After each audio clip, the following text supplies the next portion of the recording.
Assalamu alaikum everyone, and welcome to my channel Aviation Cadet 9936.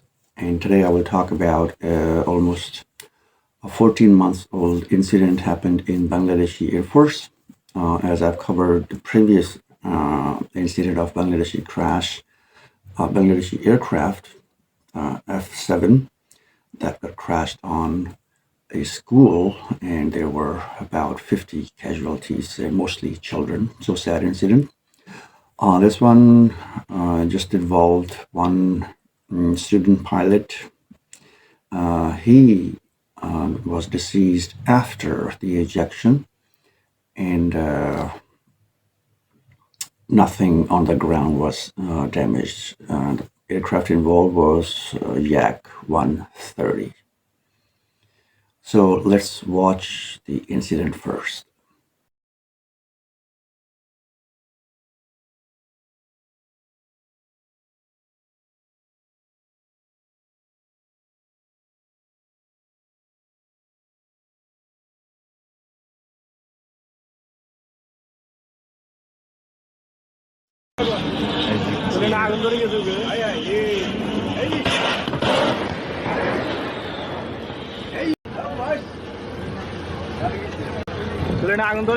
So as you saw, that the aircraft was about 50 feet above the ground, and it performed an aileron roll, and once it was inverted, it almost hit the ground, but the roll completed and the belly was touched, or the tail section probably, and it lifted off again. It actually bumped with that speed, didn't crash, very miraculous. It went up in the air again, the aircraft caught fire, and then both the pilots, they ejected pink parachutes. That's a new thing for me. And they landed in a river, rescue teams arrived, they were rescued, but one of them deceased in the hospital. So the Daily Mail reported that this incident was due to inspiration from the movie Top Gun. Well, if you see, Top Gun performed a straight and level, low-level flight at about 15 feet above ground level. Blue Air was lit dead, or Blue Angels, the American acrobatic team. Their pilot was sitting in front, and Tom Cruise was sitting at the back. This would give Tom Cruise that he always wanted to be part of whatever he's showing to people, so that he could get more feelings. And all the air forces, especially in our world, in the South Asian world, very inspired by Top Gun. And definitely there's a huge fan club of Top Gun in this part of the world too. When I arrived in Pakistan Air Force Academy the first time, in the first semester, we were shown the movie Top Gun, and man, we knew the advantages of being pilot, and it would have been easy to court girls. Anyway, that's just a point. So everyone was inspired by the bravery and courage of Top Gun. But Top Gun, in this movie, he made a low-level, straight-on level fly past, you could say, with high speed, which is also very intriguing for fighter pilots. Low-level flying is done on basically trim up, all the trimmers up, especially the pitch up, pitch down is always trimmed up, so that if you suddenly release the controls, the aircraft automatically goes up and you don't bump into the ground, because the margin of error is very little. So this maneuver is called the triple aileron roll. Now, the aileron roll is that your nose is rotated against the horizon, and it rotates over the horizon, whatever your point of reference is, and you rotate along your fuselage. So that's called the aileron roll. And how do we perform it? No matter what the airplane is, you have to be faster than your cruising speed. What is cruising speed? Where the aircraft air-to-fuel ratio is perfect for straight and level flight. And normally for the aircrafts I have flown, Mashak, T-37, and K-8. K-8 had a cruising speed of 110 knots per hour. T-37, 110 knots, and K-8 was about 100 knots. Sorry, Mashak was at about 100 knots. So now here the aerodynamics come in. The aerodynamics is that once you are flying certain level and you put the aircraft in any kind of maneuver, okay, even a yaw, even with the same speed, you're going with the same speed.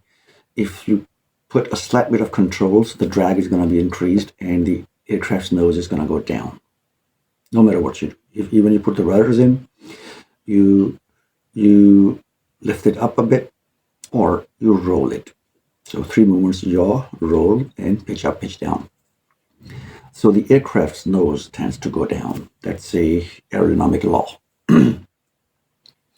So what you do is, once you want to perform, for outsiders, it views like it's rotating in a straight and level condition, but actually it's always losing a height. So what we do is, once we perform a perfect aileron roll, it's done on height. Okay, once it's done over there, we put the aircraft in a nosedive.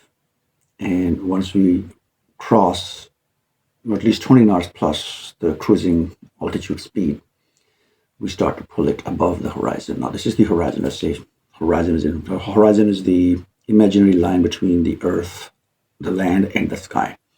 So once you reach the horizon, you pitch a little bit up, 5 to 10 degrees, and then you perform your roll. So most of the times you have to, because once you perform a roll towards left side, okay, you're rolling towards left side, what happens is that the aircraft turns to yaw towards the opposite side. That depends on the engine or the propeller's movement, the engine, which side it's rotating. But most of the times, you roll left, you pitch right, you pitch up, you pitch right. So this is another aerodynamic law. So in order to cater that yaw, you also put the rudder in. Now that depends. It's always it's your mental perception how much rudder you have to give. There's no certain that you have to give like 15 tons of pressure. You need to keep the nose rotating around the horizon. So now you have the extra speed, right? Not the cruising altitude speed. You have the extra speed, and your nose is rotating across the horizon. So what happens? The nose definitely would go down. It's going to have a pitch down movement, but you control it with your control column. And with the rudders, the opposite yaw movement. So same side rudder. If you roll to the left, same side rudder goes in. So once you perform that thing, all these forces, they combine together, and it's a straight and level aileron roll. So this is the basic aerodynamics of that one. Now, what happened to Yak 130? They did the triple roll. In my personal experience, I did a triple roll back on my solo on T-37, and because 130 is for one roll, and then the aircraft loses the lift and the nose goes down. So what I did on my solo, that I went down 150 knots. Now the speed limit in a straight and level condition for T-37 was 170 knots. You shouldn't cross, otherwise you would have the airframe structure destruction, you could say that. So I put the nose down. As soon as I hit 150 knots, I pulled 3 to 4 Gs to come up on the horizon. And that's how, when I came up to the horizon, it was almost 160 knots. Now, that's closing to the limitation of the aircraft. Close to the limitation of the aircraft. Maximum speed limitation. So once I came up, rolled once, and that was quick, like whoa. When I started to roll the second time, now the speed of the aircraft had already reduced from 130 knots, which we normally use for one. It was less than 130 knots. So the aircraft lost about 25, 30 knots in the first roll. But still, it's more than the cruising altitude, speed. So I was able to perform the second roll with a little bit of nose up.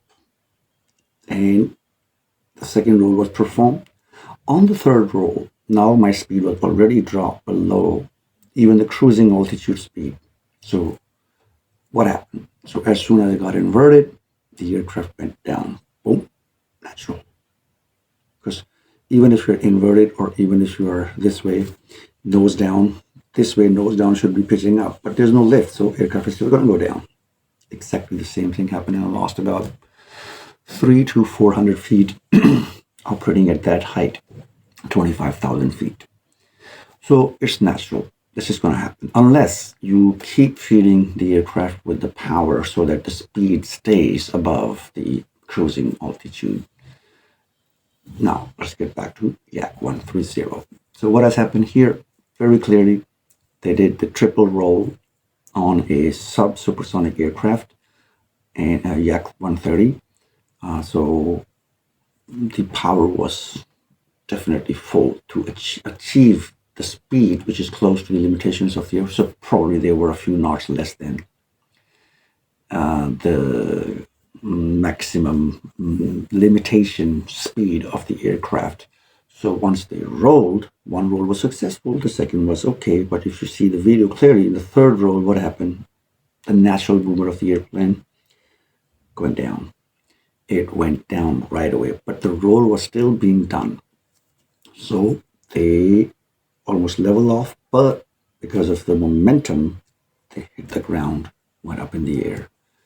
And because of the scratches, the fire was on the tail section of the aircraft, and that's how they crashed.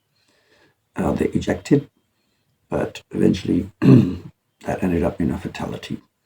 So probably these pilots, they did not know about the triple aileron roll aerodynamics of this kind of maneuver, and especially once you are performing anything at the low level, as I said, you have to trim up, and they must have trimmed up. And inverted flag trim up means going down. No lift means going down. No matter what position you are in, the aircraft is going to go down. So all these things combined together, and that's how this crash has happened. So I hope that this